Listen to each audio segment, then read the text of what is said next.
Thank you. Thank you very much. So thank you very much, Kamal, for inviting me and for asking me to speak about this subject, which is, I'll be talking this morning about abnormalities of the self, which I think is probably the second most complex, most difficult subject in psychopathology to talk about. And if you were to ask me which is the most difficult, which I don't like to talk about at all, it is abnormalities of thinking, because of course we have no idea how our thoughts are formed, and so it's extremely difficult to talk about that. So this morning I'll be talking about the self, and what I want to do is to just make a kind of general kind of introduction, and then I'll say a little bit about what the ways of thinking about abnormalities of the self. So I'll talk a little bit about that. And then I'll take an example of a rare but well-recognized abnormality of the self, namely autoscopy. So I'll take autoscopy, and I'll talk to you about autoscopy, and then I'll try and pull things together at the end.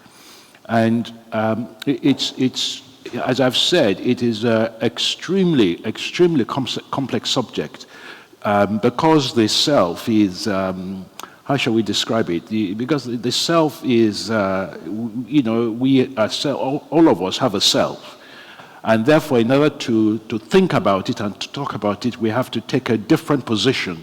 We have to be able to stand apart from ourselves and look inwards in order to be able to grasp it. And as an introduction to that, how complex that is, I hope I can make you see the point, the problem that I'm identifying. You know, imagine before Foucault, the French physicist, discovered how to help human beings to realize that the Earth is actually spinning on its own axis. Because, of course, when we're standing on this planet of ours, it doesn't feel to us as if it's spinning on its own axis. So in order to do that, Foucault had to hang a pendulum, which is, of course, you all know, it's called Foucault's pendulum. So he had to hang a pendulum at the Pantheon in Paris. And this pendulum is dangling down, and over the course of about 30 hours, the pendulum had a marker at the bottom of it.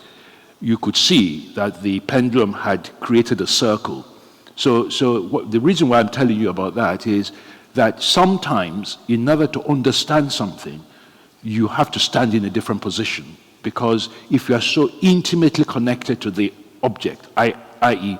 to the Earth, in order to be able to realize that it is actually spinning, he had to play the trick of hanging a pendulum down, and over 24 hours the pendulum was able to draw a circle on the ground. So that's one way of trying to explain the difficulty about thinking about the self and how you have to stand outside in order to see it.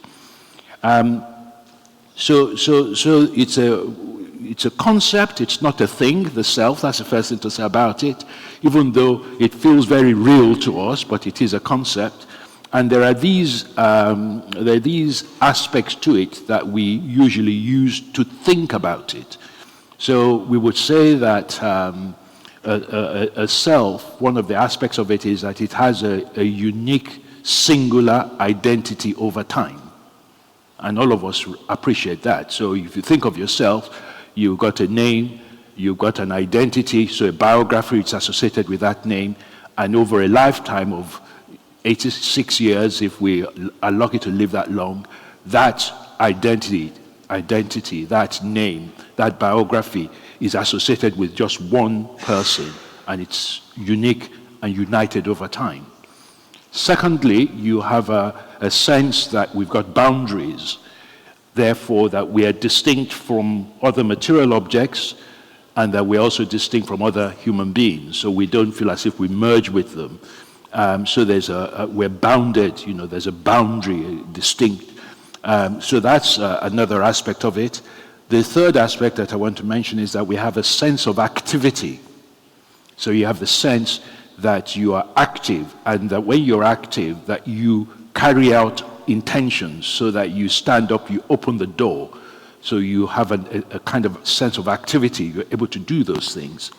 And we also have this extraordinary sense that we are vital, which is another way of saying that we're alive. So we don't need to move or act in order to know that we're alive. So we've got a sense of vitality. And of course, classically in psychopathology, what we've done is that you take each of these characteristics which I've just described, and then you see how things can go wrong. So again, if I start again, so you think of the fact that we are unique, a sense of uniqueness which is unitary and which is consistent over time. So the abnormality which can occur, which can break, where that can break down, is multiple personality disorder, because we don't expect inside one material body of ours for there to be several personalities. We expect just one.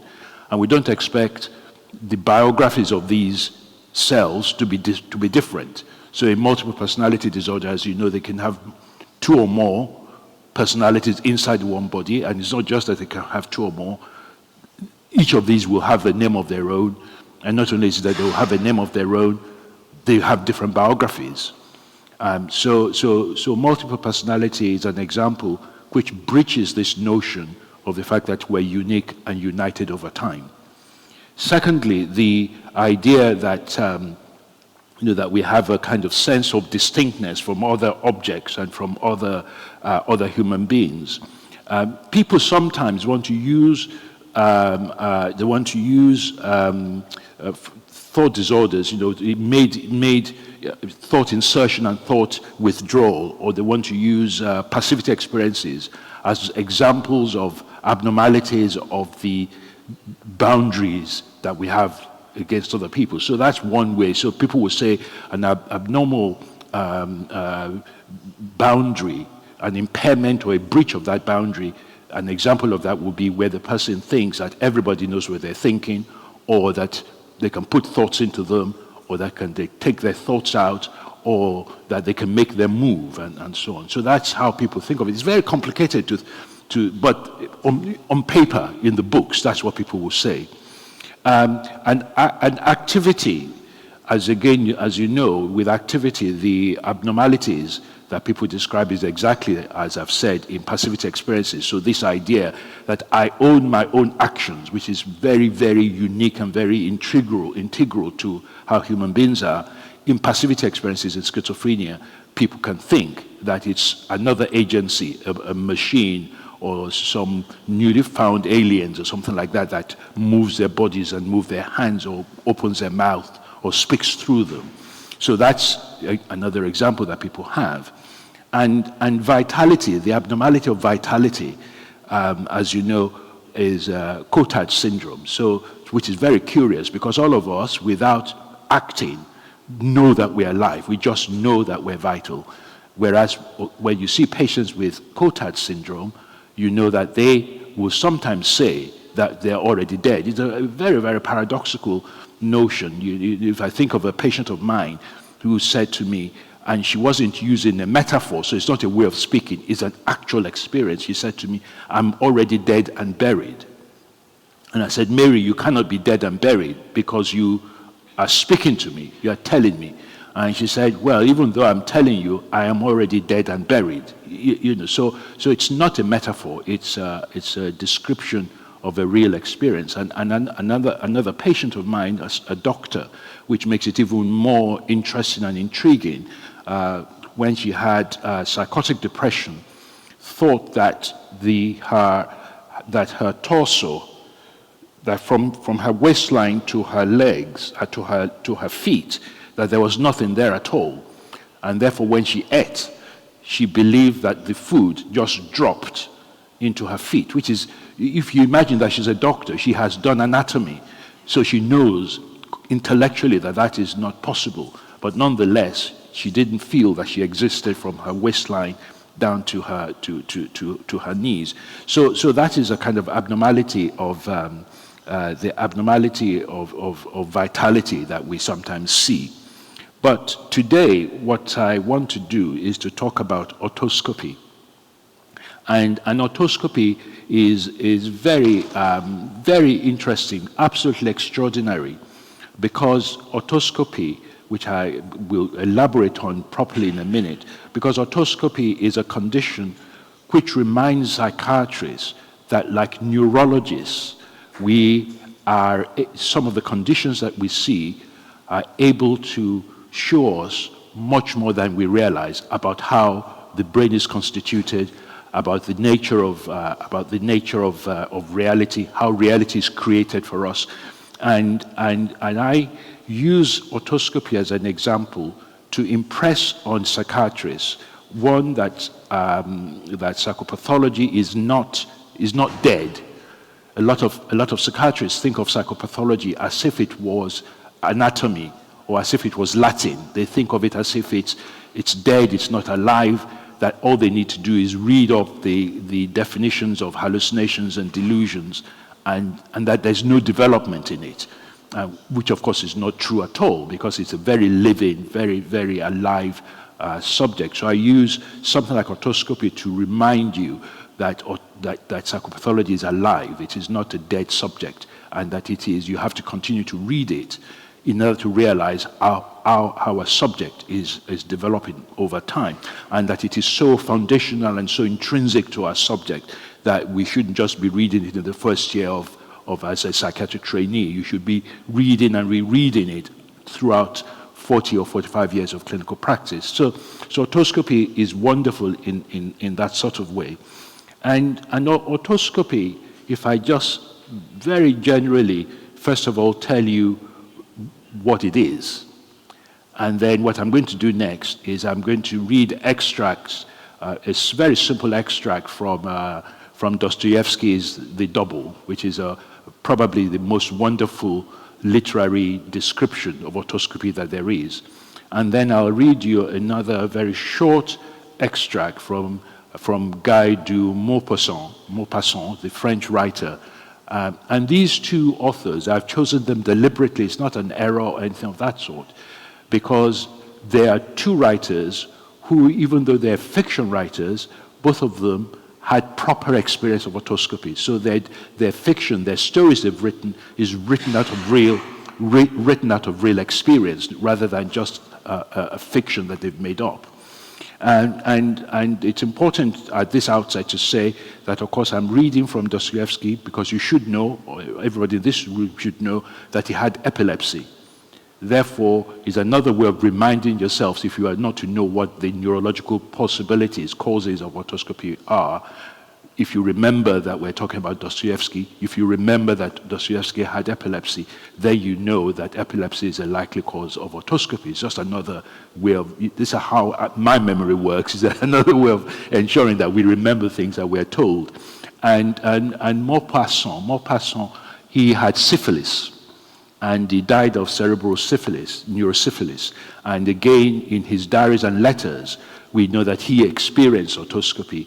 And I know that it's very rare these days to have cerebral syphilis, to have neurosyphilis, but nonetheless, it's another way of helping you to remember what the possible causes, the etiology of otoscopy could be outside of psychiatry.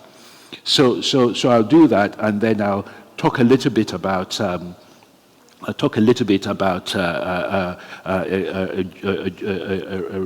neuropsychiatrist, a neurologist, neuropsychiatrist by the name of Olaf Blanke, and you can Google his name if you want. It's spelled B-L-A-N-K-E, Blanke. So to start off with, I've said a little bit about the formal characteristics of the self, and what I'm going to do now is, I don't want to say I'm going to surprise you, but I want to tell you two things which will help you to start to think about otoscopy when I get there. So we all of us, we are inhabiting this body of ours, but we have no idea how it's composed. We have just no sense of how it's composed. And everybody in this room, because we're all doctors, we all know that if you have an amputation, you can have a phantom limb. So that is like a natural experiment that helps us for the first time to grasp the idea that we have a virtual body. Because there's no other way to explain the notion that you have had an amputation, but you continue to be able to curl your toe, you continue to be able to have an itch on your leg, even though there's no leg there.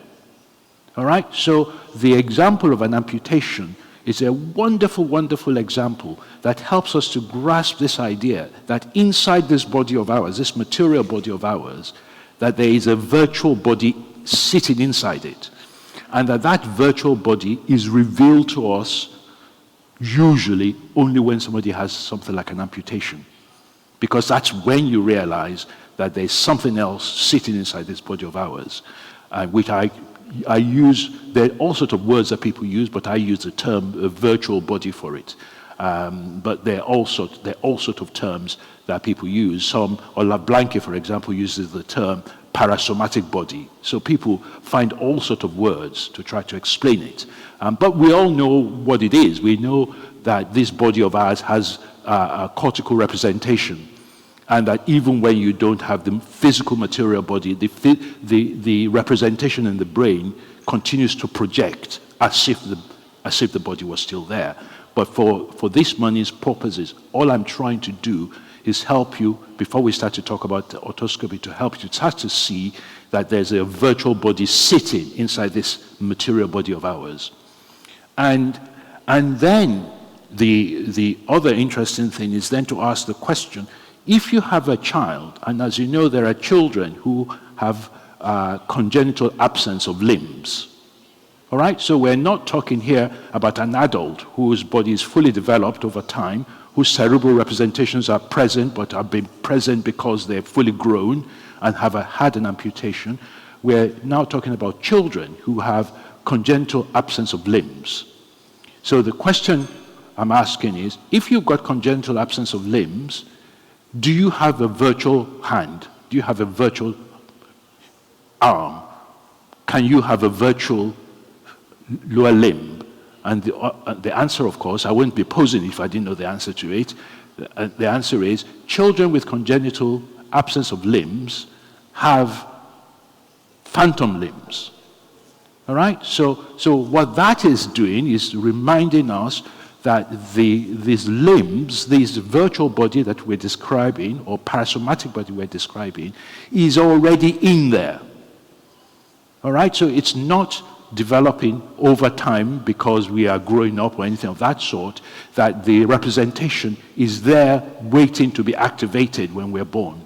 And it's not just that these children have virtual arms and virtual legs, even though they don't have a material arm and leg, but they can move them.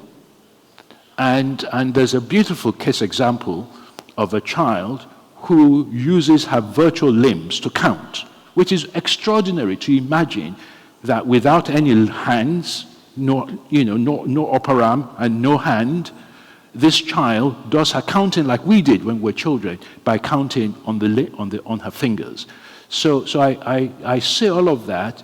I hope I've already persuaded you that virtual bodies exist. All right, that's all I wanted to do. I want to demonstrate to you that parasomatic bodies exist. They're not imaginary; they are real. But we don't experience them because we're lucky that they're sitting inside our material body. Therefore, we just don't know that they're there. And of course, as I said at the very beginning, when I talked about the Foucault's pendulum, the reason I was talking about Foucault's pendulum is that sometimes you need to stand apart in order to be able to know, especially that our virtual bodies and our material bodies are so intimately connected, and we have an experience of a phenomenological experience of how we are, and we therefore think that's how things are. Just like before 1851, people thought that our planet was not rotating on its own axis until Foucault showed that it was rotating on its own axis. So you need sometimes to be able to stand apart in order to be able to see how things really are. So again, just for the people who like to read papers and like to see quotations on PowerPoint displays and so on, if you want to read a little bit more about what I've just said, you Google Melzack, M-E-L-Z-A-C-K, and you find his papers. And Melzack has a term, he calls it a neuromatrix.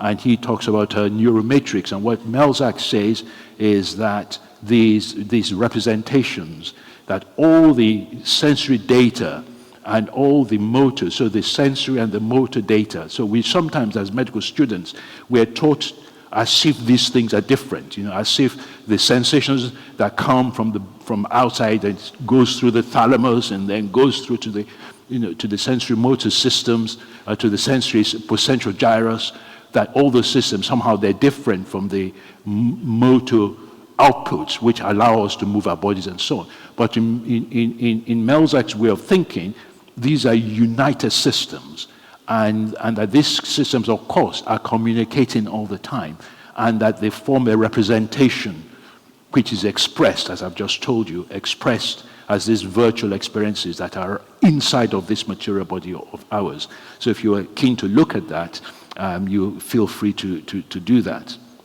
So what I've just done there, I've done is that I've helped us to start to be able to think, to imagine, to conceive of the idea of a self, a virtual self, which is distinct from the material body. So what is otoscopy? And as you know, otoscopy, there are at least 4 or 5 different types of otoscopy. So the most common otoscopy is a visual hallucinatory otoscopy. And classically, the patient will report that they can see another self of theirs. So this other self is usually a mirror image. So it will be as if they're looking in a mirror, and it's important to keep in mind that in a hallucinatory otoscopy, a visual hallucinatory otoscopy, what is seen is almost always a mirror image. And the thing that's hallucinated is in normal color. So if the person is wearing a bright red shirt, the person they see, their hallucinated self, will also be wearing a bright red shirt. But it is a mirror image facing them. Rarely, very, very rarely, so rarely as not to be negligible, they may be standing beside them, but typically they will be mirror images. So that is a visual hallucinatory otoscopy. And then, for all sorts of complicated history of psychiatry reasons, people talk about otoscopy proper. Sometimes they call it Hue otoscopy. So it's spelled Heautoscopy.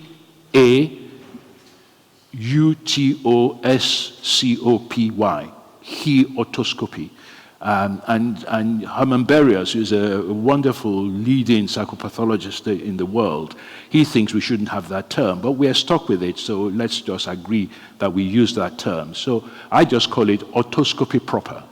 So in otoscopy proper, it's different from visual hallucinatory otoscopy because what you see is not necessarily a mirror image, that's the first thing. Secondly, it is not necessarily in normal color, so it can be gray, it can be slightly faded, sometimes it can be transparent, and often it will be standing beside you rather than looking at you. It's not unusual for it to be a different size, so it can be smaller, but it can also be bigger. And it can also be associated with a feeling of estrangement, a kind of depersonalization. So the person who is experiencing otoscopy proper can start to feel as if they're not, that their bodies are not right, that somehow it's unusual in some way. So you can see that otoscopy proper is more complicated than visual hallucinatory otoscopy. And then probably the most common form of otoscopy is out-of-the-body experiences. So the idea that you've got, the really most common is a sense of presence. All right, so the sense of presence is where you don't see anybody, but you have a sense that there's another person in the room with you. So that is probably the most common. And I think that is so common and so unremarked upon that I wouldn't be surprised if maybe about 15 to 20% of us in this room have experienced a sense of presence. So that's that. Before I get to out-of-body experiences, so the other unusual kind of experiences where the person it's called a negative otoscopy, which I'm going to read an example from Maupassant in a minute. So I have never myself seen a single case of negative otoscopy. So negative otoscopy is the idea that you look in a mirror and you cannot see a reflection. I think it is very, very rare. A trainee of mine, about 18 months ago, of course I'm retired now, phoned me up in a great hurry of urgency because she'd seen one case and she knew that I was excited to see it, to know that the cases exist, because I thought it must be so rare that it probably has never been described before. So that kind of negative otoscopy is very, very, very rare indeed. There's a variant of negative otoscopy which is probably more common, but not seen by psychiatrists, probably seen by neurologists, where it's one half of the body that is not seen. So which feels more like hemianosognosia. But of course in hemianosognosia, the patient is not saying they can't see their bodies, they're just refusing to agree that it is their body. Whereas in negative otoscopy, they can't see it. It's essentially non-existent. So that's a negative otoscopy. And I think there's one more form of otoscopy which I've never seen before, where the patients complain that they can see their own vital organs, that they can see their intestines, or that they can see their lungs or their hearts, and so on. And I think there's an Indian case of where the patient complained and was very anxious and troubled because he complained that he could see his own brain and that sort of stuff. So I've never seen any of these cases. I've only read about them in reports. So that's giving you a kind of sense of the variety of kind of experiences that come under this rubric of otoscopy. What I want to do, in order to make it more alive for you, before I go on to say a little bit more, is just to read you. This is Dostoevsky, The Double, and it's a very short extract, but it makes it much more living than I can manage. So it's Dostoevsky's own voice rather than the person, the character in the novel that's speaking.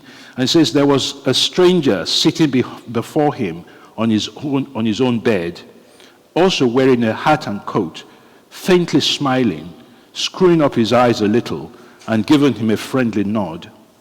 Mr. Goliadkin wanted to cry out, but he was unable to. He wanted to protest in some way, but his strength had failed him. His hair stood on end, and he squatted where he was, insensible with horror. And besides, he had good reason. Mr. Goliadkin had fully recognized his nocturnal friend. His nocturnal friend was none other than himself. Mr. Goliadkin in person, another Mr. Goliadkin, but identical to him in every way. In brief, in all respects, what is called his double. So that's a brilliant, wonderful description of a double by Dostoevsky. And we know that he probably experienced it. And I've looked into his letters to his siblings and to his wife and his brother, which indicate that he probably had an experience of the double. And Maupassant had a very short story, which is, you would be able to read it in half an hour if you were inclined to read it. And I'm sure you can find it. I'd be very surprised if there was no Turkish translation. I'm sure you'll be able to find a Turkish translation. And the story is called The Hola, and it's spelled H-O-R-L-A, so The Hola. And it's another very brief, very, very brief passage. So there I was, pretending to this presence, which I knew was spying on me, that I was reading. All of a sudden, I felt it reading over my shoulder, brushing against my ear. Leaping to my feet, I turned round so quickly that I nearly fell over. Believe it or not, though the room was bright as day, there was no sign of me in the mirror. It was empty, clear and full of light, but my reflection was not in it, despite the fact that I was standing directly in front of it. I looked at the large glass, clear now from top to bottom. I looked at it in terror. I dared not take a step forward, knowing that this being was in between. I knew that although it could slip away from me again, its own invisible body had absorbed my own reflection. I was so frightened. Then suddenly I saw myself begin to appear from the misty depths of the mirror, rising as if from a body of water. The following day, I came here and asked to be admitted. So he became so disturbed, he asked to be admitted to see a psychiatrist. So the story is actually being told from a mental hospital, which again is a very interesting way to think that Maupassant himself experienced this and is writing through it. The other point I wanted to make before I go on to say a little bit more is that, of course, one of the things you can see in this story is how an experience, a real experience, can then be associated with delusional belief.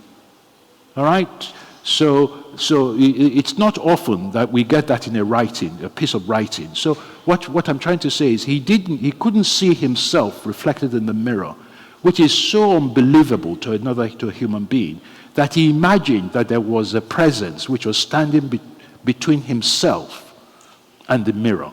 There's no reason to think that that was the explanation.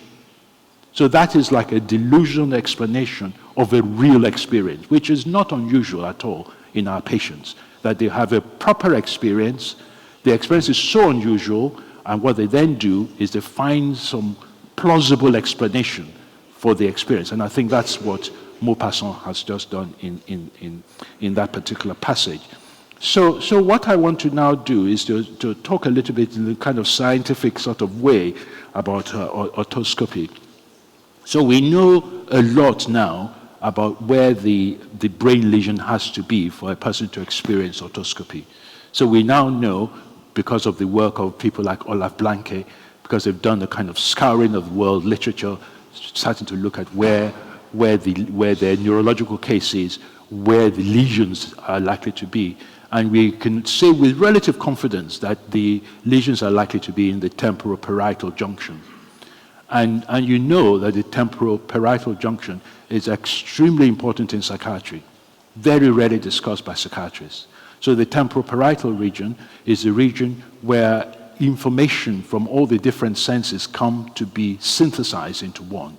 And so we can tell that if there's a lesion there, that lesion is likely to be producing some sort of, I don't want to use the word dissociation, because dissociation is the term which is introduced by Pierre Janet in Paris and is usually discussed when we're talking about multiple personality disorders and things of that sort.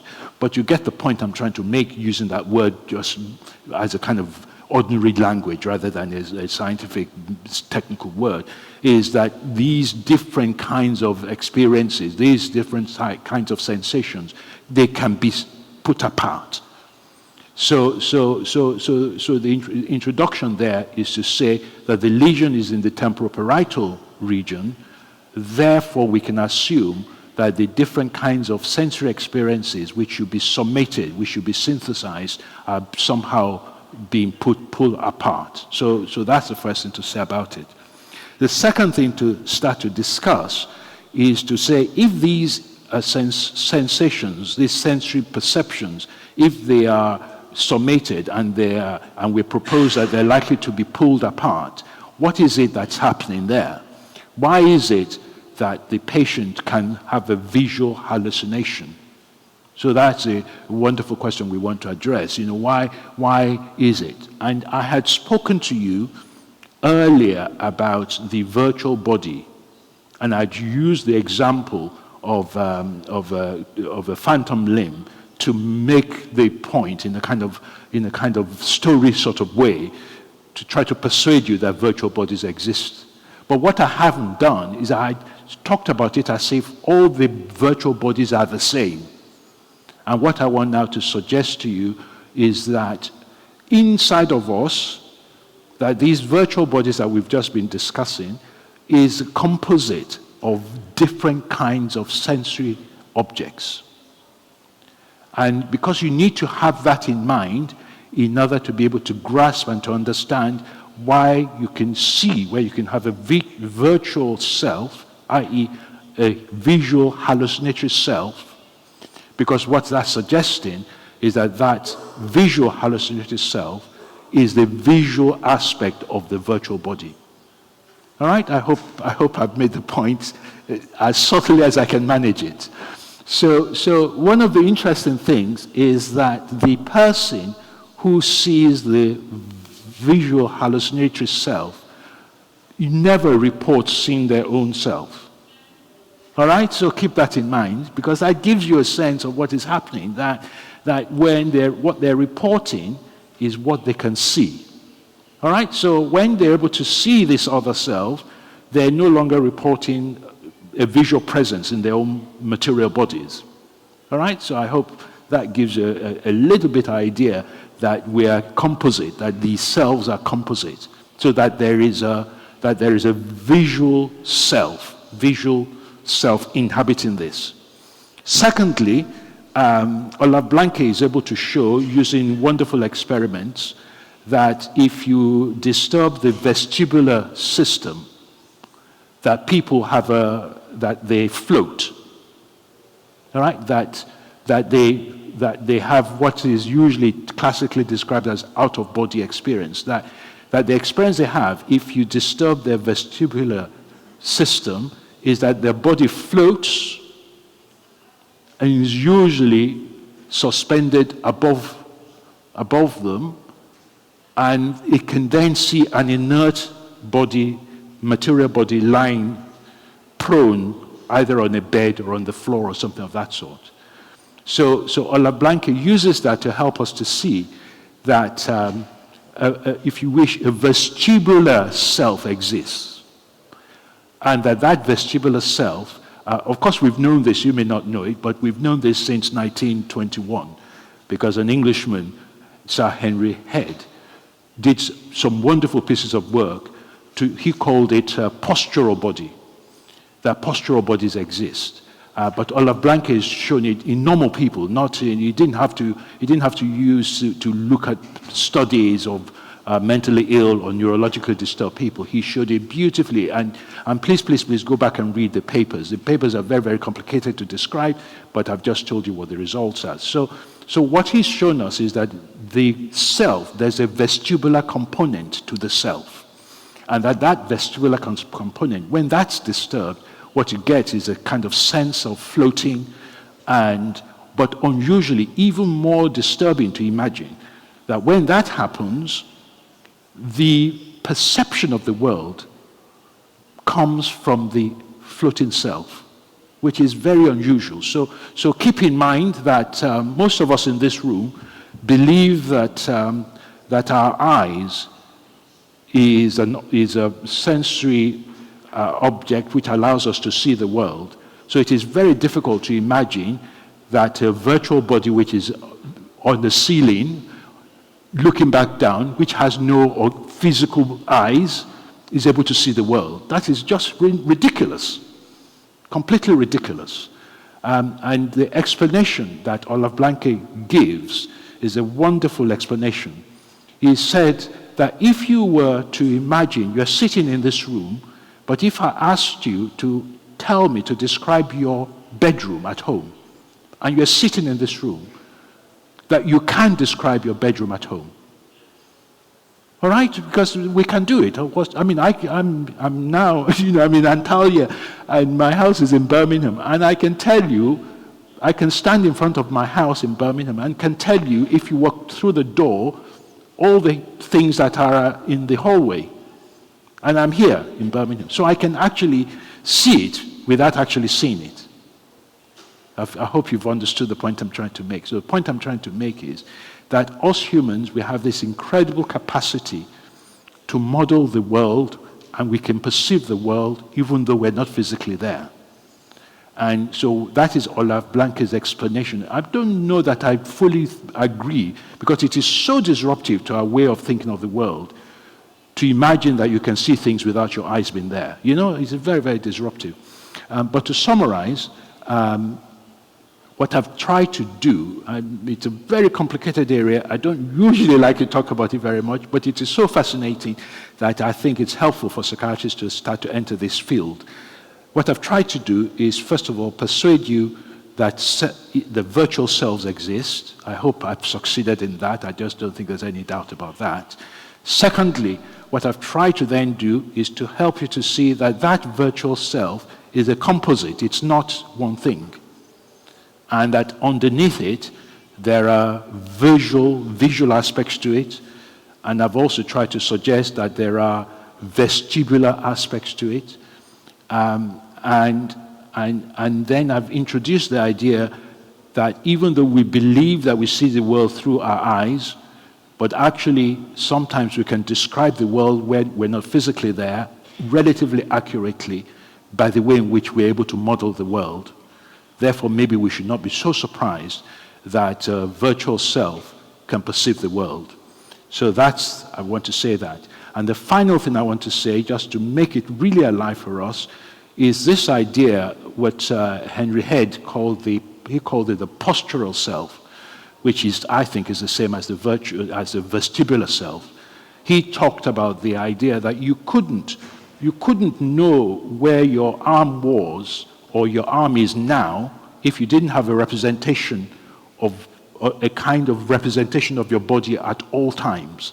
So your movements are always in relation to something else. So they're always in relation to what he regarded as a postural self. You couldn't tell, you can't tell that you've moved your hand here if you didn't have a representation that you're comparing it against. All right? So even when you shut your eyes, you can still tell how far your arms have gone. And in order to tell how far your arms have gone, you've got to be comparing it to some system in your body has to be comparing it. So when you do all that, you're comparing it to something else. Because if you weren't comparing it, you wouldn't be able to tell where it was. So that's how Henry Head came to the conclusion that we have this thing, which you call the postural self, which of course is very important for psychiatrists because it tells us something about proprioception. And it's important for psychiatrists, this is the last thing I'm going to say before I draw it to a close. It's important for psychiatrists because, of course, psychiatrists never ask their patients, when the patients say they've taken my hands behind my back and they're pulling it up and it's very painful, the psychiatrist thinks that the patient has delusions of persecution. Whereas, of course, what the patient is describing is a hallucination, a proprioceptive hallucination. So that even though their arms are here, they feel as if it's behind them and somebody is pulling it and twisting it. So this idea of a postural self even comes through into that area of work. So to summarize, I've talked a little bit about the self, which I think is the second most complicated area of psychiatry, and I hope I've illuminated it a little bit, but even I myself, I'm still learning about it. So thank you very much for listening.